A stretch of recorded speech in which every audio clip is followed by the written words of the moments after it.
Hey everyone, is there a correlation between the mass immigration push and housing prices in this country? You better believe it.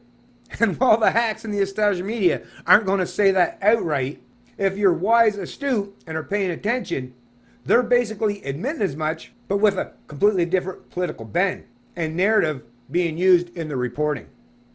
But that won't stop people like myself from telling you the truth, even if they won't. Headline out of CBC News, Toronto area housing sales up 24.3% in July. Prices rise due to tighter supply. Overall average selling price for properties in GTA was $806,755. This being reported by the Canadian Press, August 6, 2019.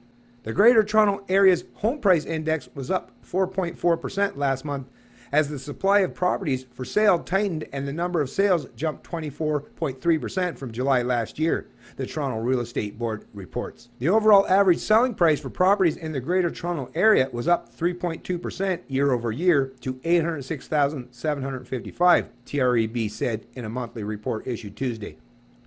The number of properties sold increased to 8,595 from 6,916, with sales of all four categories of housing up by double digits. Broadly speaking, increased competition between buyers for available properties has resulted in relatively strong price growth above the rate of inflation for semi-detached houses, townhouses, and condominium apartments. Jason Mercer, the Real Estate Board's chief market analyst, said in a statement. On the other hand, he said, sales of fully detached homes have been more affected by a stress test required for federally regulated mortgages, and the average price for that category of housing was down 0.9% overall. In the city of Toronto itself, the average price for fully detached homes fell 9.1% to $1.23 million, offsetting a 2.5% increase in the surrounding 905 area to an average of $929,633. That's not white flight happening, right? Sorry, I'm just reporting on reality, right? I'm not the one that's advocating for it or against it. I'm just reporting reality, and reality is, yeah, you got a lot of white flight. A lot of people that, historically lived in the GTA area are moving further and further out into that 905 region. And they too, because of the speculative wealth and the central planning scheme and central bank policy in terms of interest rates, has given these, especially the boomers, the ability to make out like bandits and sell their homes at these ridiculously overinflated prices and buy more homes at ridiculously overinflated prices by bidding them up, because they got all that money, that speculative wealth that they're using now to borrow so they can buy homes in the 905 region to get out of the GTA. That's something I've even experienced my whole life. So there's nothing, conspiratorial or outrageous of even suggesting that there is such thing that they call white flight, where a lot of old stock Canadians recognize and acknowledge that, this whole community, the community that I was used to is changing all around me, and I don't like how it's changing, so I'm just going elsewhere. That has happened for decades, and to deny that is literally to pretend that you haven't actually lived in this country at all, or while you were doing so, you were walking around blindfolded and plugging your ears. Because, like I said, that kind of reality does exist. And if you talk to Canadians out there, especially those who live in the GTA region, they'll tell you the exact same thing.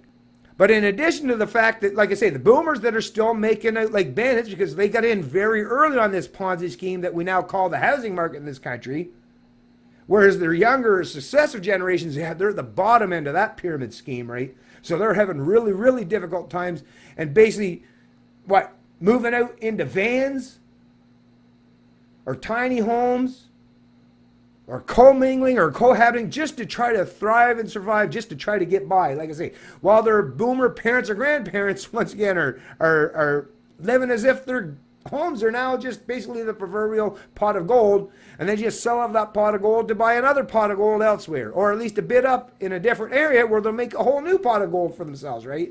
All based on speculative wealth, which isn't actually wealth. It's based on debt, to be honest with you. But hey, it's not just the boomers, like I said, folks. Remember how I started this video out. There's another cohort that's contributed to this housing crisis in this country, and that's even acknowledged in this article. Just wait for it. TREB says that the supply of properties for sale in the Greater Toronto Area was also tighter than it was last year. Oh, before I continue on, always comes down to the law of supply and demand. If you had an abundance of supply, even if there was an abundance of demand, as long as that supply stays on par or aligned or even in excess with the demand, well, once again, let's get back to the basics in terms of economics is supply and demand. Those aspects of reality cannot be denied by anyone. There were 14,393 new listings in the GTA during the month, up from 13,873 in July 2018. But the total number of active listings at the end of July was down 9.1% from a year ago. TREB CEO John DeMichel said there's a growing demand for residential properties due to population growth. And where's that population growth coming from, folks? Well, you know it's not from old stock Canadians. We've seen the facts, the statistics, the charts where Canadians, old stock Canadians, aren't having a whole lot of babies. Matter of fact, if you go by the statistics and facts presented to us by these hacks in the established media, or based upon government's own statistics from Statistics Canada, well, we know that the replacement as far as population and demographics isn't even keeping up the pace.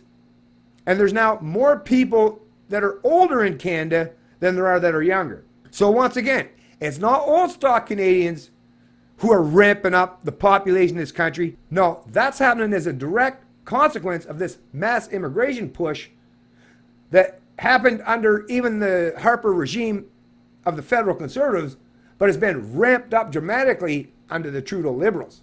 It's all right there, and they're admitting as such. Once again, it's just a couple quick sentences, or basically one, I guess, quick sentence, way down almost to the bottom of the article. But hey, it's there nonetheless, and it can't be denied, because even if you're a proponent or a fan of the CBC, and they're your true thought leaders or opinion makers, well, even they're telling you the exact same thing what I'm telling you. Although they're not doing it in a manner to get your attention and make sure you understand that fact, which is why they keep that a little further down in the article and hoping that you actually never get to that point. Anyways, I might as well finish up this article as I'm almost at the bottom, like I say. As more and more households come to terms with the stress test and move back into the market in the coming months and years, they could suffer from a chronically undersupplied marketplace and an acceleration of home price growth to unsustainable levels, DeMichel predicted. It's already there. You're a little late to report on that. But hey, you mean get even more unaffordable and even more undersupplied.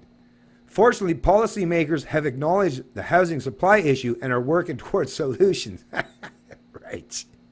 This person apparently has a lot of faith in central planners, right? Well, they're contributing to the CBC, so what else needs to be said in that regard? The board said it welcomes a move by Toronto Mayor John Tory and the City Council, which instructed staff to report on ways to increase housing options in neighborhoods that traditionally have had single-family dwellings.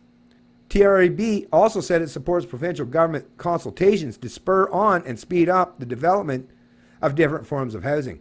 So anyways, folks, I'll place a link to this article in the description of the video below. But once again, it's all right there, folks. Like I say, you got the boomer cohort and you got the mass immigration push, which they seem to be working together.